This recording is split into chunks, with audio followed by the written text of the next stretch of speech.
नमस्कार दोस्तों। आज हमारा न्यू टॉपिक है मानव व्यवसाय। मानव व्यवसाय के अंतर्गत हम आर्थिक क्रियाकलाप व मानव व्यवसाय के अंतर्गत यानी कि क्लास 12 एनसीईआरटी टू रिलेटेड इसमें 5 प्रकार के व्यवसाय दिए गए हैं। प्राथमिक व्यवसाय, द्वितीयक व्यवसाय, तृतीयक व्यवसाय, चतुर्थक व्यवसाय और पंचम व्यवसाय। और इन्हें यानी कि इनसे जुड़े हुए जो श्रमिक होते हैं उन्हें कौन सी श्रेणी का श्रमिक कहते हैं, इन सब का अध्ययन करेंगे। ये हमारा जो टॉपिक है यह है क्लास 12 एनसीईआरटी व सीबीएसई टू रिलेटेड है।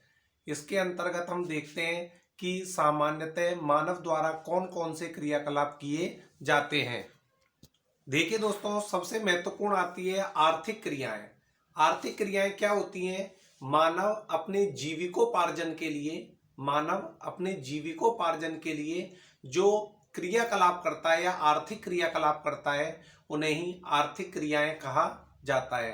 कहने का अर्थ है आर्थिक क्रियाएं किसे कहेंगे? मानव अपने जीविकोपार्जन के लिए जो आर्थिक क्रियाकलाप करता है उन्हें आर्थिक क्रियाएं कहते हैं। जैसे देखिए, मानव द्वारा अपने जीविकोपार्जन के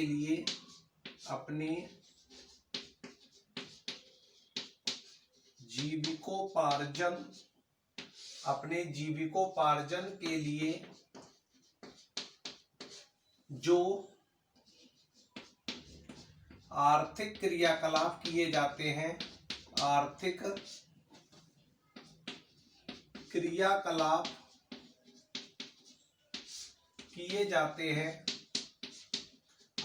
क्रियाकलाप किए जाते हैं उन्हें आर्थिक क्रियाएं कहते हैं। उन्हें क्या कहा जाता है दोस्तों? आर्थिक क्रियाएं।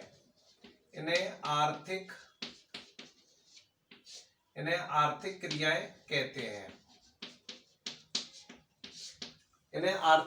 कहते हैं। अब सबसे जो महत्वपूर्ण है वो ये है कि मानव व्यवसाय के अंतर्गत कौन कौन से क्रियाकलापों को सम्मिलित किया जाता है। मानव व्यवसाय के अंतर्गत कौन कौन से क्रियाकलापों को सम्मिलित करते हैं, इनमें आता है दोस्तों सबसे पहला प्राथमिक व्यवसाय। पहला आता है दोस्तों प्राथमिक व्यवसाय। और जो प्राथमिक व्यवसाय है उसके अंतर्गत कौन कौन सी गतिविधियां आती हैं, तो देखिए प्राथमिक व्यवसाय के अंतर्गत आती है कृषि, आखेट, पशुपालन,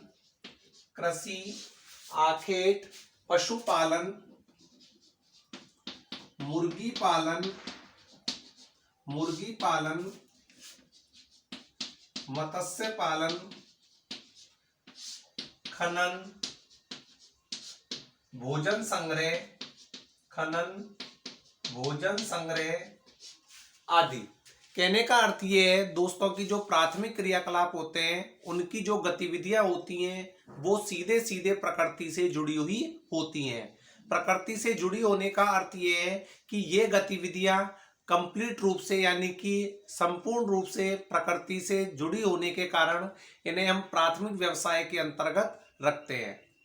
ठीक है, जैसे कि कृषि है तो स्वाभाविक बात है कि जो कृषि है ये प्रकृति से जुड़ी हुई है, क्योंकि कृषि के लिए जो टेम्परेचर चाहिए या वर्षा चाहिए यह सभी हमें सीधे ही प्रकृति से प्राप्त होते हैं। तो कहने का अर्थ ये कि प्राथमिक व्यवसाय के अंतर्गत कृषि, आखेट, पशुपालन, मुर्गी पालन, मत्स्य पालन, खनन, भोजन संग्रह आदि को सम्मिलित किया जाता है। इसके बाद आता है दोस्तों दूसरा द्वितीयक व्यवसाय।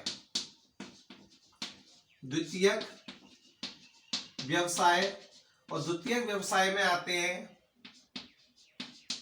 निर्माण व विनिर्माण। इसके अंतर्गत आते हैं निर्माण व विनिर्माण। अब देखिए निर्माण और विनिर्माण का मतलब क्या है? कहने का अर्थ ये कि जो द्वितीयक व्यवसाय होता है यह प्राथमिक व्यवसाय का अगला चरण है। प्राथमिक व्यवसाय के अगले चरण का अर्थ ये होता है कि मान के चलो हमने प्राथमिक व्यवसाय में हमने कृषि को शामिल किया है, और कृषि के अंतर्गत मान के चलो हमने गेहूं फसल को बोया। जब हम गेहूं को बोते हैं तो स्वाभाविक बात है कि गेहूं का जो अगला चरण होगा वो होगा उद्योग, क्योंकि उद्योग में उसे निर्मित किया जाएगा या उसे अन्य चीजों में परिवर्तित किया जाएगा। तो कहने का अर्थ ये है कि द्वितीय क्रियाकलाप के अंतर्गत आते हैं उद्योग धंधे। द्वितीय क्रियाकलाप के अंतर्गत क्या आते हैं दोस्तों? उद्योग धंधे आते हैं। इसके बाद है दोस्तों तृतीय क्रियाकलाप या तृतीय व्यवसाय।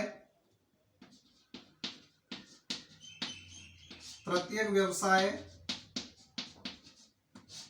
तृतीय व्यवसाय में आते हैं परिवहन, संचार, बीमा, भंडारण आदि को सम्मिलित किया जाता है। परिवहन, संचार, बीमा, भंडारण आदि को सम्मिलित किया जाता है। यानी तृतीय व्यवसाय के अंतर्गत दोस्तों सामान्यतः सेवाओं को शामिल किया जाता है। कहने का अर्थ ये है कि ये सभी सेवाओं में सम्मिलित होती हैं, परिवहन, संचार, बीमा हो या भंडारण हो। कहने का अर्थ ये है कि ये स्वयं उत्पादन नहीं करते हैं, ये स्वयं उत्पादन नहीं करते बल्कि उत्पादन प्रक्रिया में मदद करते हैं। कहने का अर्थ ये हुआ कि जैसे परिवहन के साधन है तो परिवहन के साधन स्वयं तो प्रोडक्शन करते नहीं है, उत्पादन तो करते नहीं है, लेकिन ये उत्पादन प्रक्रिया में मदद करते हैं। अब उत्पादन प्रक्रिया में कैसे मदद करते हैं दोस्तों? मान के चलिए हम किसी गांव में किसी फसल को यदि पैदा करते हैं तो परिवहन के साधनों की सहायता से उसे बाजार तक या उद्योगों तक पहुंचाया जाता है। इसी प्रकार से यानी कि जैसे कि हम बैंक को ले लें, इसमें तो जो बैंक है वो स्वयं उत्पादन नहीं करती है बल्कि किसान को या विभिन्न प्रकार के उद्योगों को प्रसंस्कृत करने में या निर्माण करने में मदद करती है, अर्थात इनको सेवाओं में सम्मिलित किया जाता है। इसके बाद आता है चतुर्थक व्यवसाय। इसके बाद आता है दोस्तों चतुर्थक व्यवसाय। ये भी सेवाओं में ही शामिल होते हैं, चतुर्थक व्यवसाय भी। इन चतुर्थक व्यवसायों में आता है दोस्तों सूचना प्रौद्योगिकी, सूचना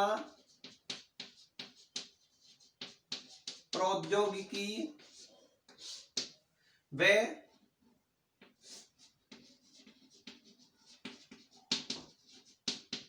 अनुसंधान। यानी कि इसमें कौन कौन सी चीजें शामिल होंगी? सूचना प्रौद्योगिकी व अनुसंधान, यानी कि चतुर्थक क्रियाकलाप के अंतर्गत आते हैं। यानी कि चाहे इंफॉर्मेशन टेक्नोलॉजी हो चाहे रिसर्च हो। इसके बाद आता है पंचम व्यवसाय। इसके बाद आता है दोस्तों पंचम व्यवसाय। और पंचम व्यवसाय में क्या क्या आते हैं? निर्णयकर्ता,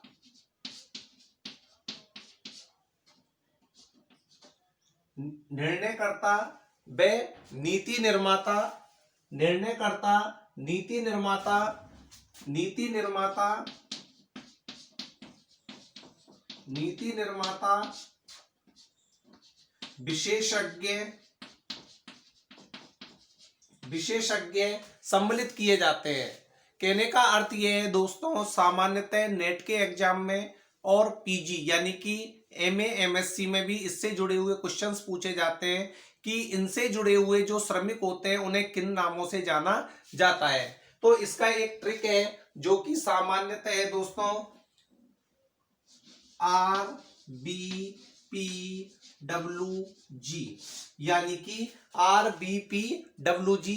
कहने का अर्थ यह है कि RBPWG हमें आसानी से याद भी हो जाएगा क्योंकि जो प्राथमिक व्यवसाय से जुड़े हुए व्यक्ति होते हैं वो कहलाते हैं R फॉर रेड लाल कॉलर श्रमिक, B फॉर ब्लू यानी कि जो द्वितीय व्यवसाय से जुड़े हुए व्यक्ति होते हैं वो B फॉर ब्लू यानी कि नीला कॉलर श्रमिक, तृतीय व्यवसाय से जुड़े हुए जो व्यक्ति होते हैं P फॉर पिंक यानी कि गुलाबी, और जो चतुर्थक क्रियाकलाप से जुड़े हुए व्यक्ति होते हैं उन्हें व्हाइट कॉलर, और इसी प्रकार से जो पंचम क्रियाकलाप से जुड़े हुए व्यक्ति होते हैं उन्हें गोल्डन कॉलर श्रमिक के नाम से जाना जाता है। यानी कि प्राथमिक व्यवसाय से जुड़े हुए व्यक्ति को लाल कॉलर, द्वितीयक को नीला कॉलर, तृतीयक को गुलाबी कॉलर, चतुर्थक को व्हाइट कॉलर या सफेद कॉलर, और जो पंचम है उसे गोल्डन कॉलर के नाम से जाना जाता है। इस टॉपिक में हमने ये पढ़ा दोस्तों कि सामान्यतः आर्थिक क्रियाएं किसे कहते हैं, यानी कि मानव द्वारा अपने जीविकोपार्जन के लिए जो भी आर्थिक क्रियाकलाप किए जाते हैं उन्हें आर्थिक क्रियाएं कहते हैं। मानव व्यवसाय के अंतर्गत हम 5 प्रकार की आर्थिक क्रियाएं पढ़ते हैं या व्यवसाय पढ़ते हैं, जैसा कि प्राथमिक के अंतर्गत आता है कृषि, आखेट, पशुपालन, मुर्गी पालन, मत्स्य पालन, खनन और भोजन संग्रह। ये सभी की सभी जो व्यवसाय ये सीधे ही प्रकृति से जुड़े हुए होते हैं। इसी प्रकार से जब हम द्वितीयक क्रियाकलाप को पढ़े या द्वितीयक गतिविधि को पढ़े तो इसमें द्वितीयक जो व्यवसाय है यह प्राथमिक व्यवसाय का अगला कदम है, अर्थात द्वितीयक व्यवसाय के अंतर्गत निर्माण और विनिर्माण को शामिल किया जाता है, अर्थात उद्योग धंधों को शामिल किया जाता है। इसी प्रकार से दोस्तों जो तृतीयक क्रियाकलाप है उसमें आता है परिवहन, यानी कि तृतीयक क्रियाकलाप में परिवहन, संचार, बीमा, भंडारण आदि को शामिल किया जाता है। इसी प्रकार से जो चतुर्थक क्रियाकलाप है उसमें आता है सूचना प्रौद्योगिकी व अनुसंधान, और इसी प्रकार से जो पंचम क्रियाकलाप है उसमें आता है नीति निर्धारक, विशेषज्ञ, निर्णयकर्ता आदि को शामिल किया जाता है।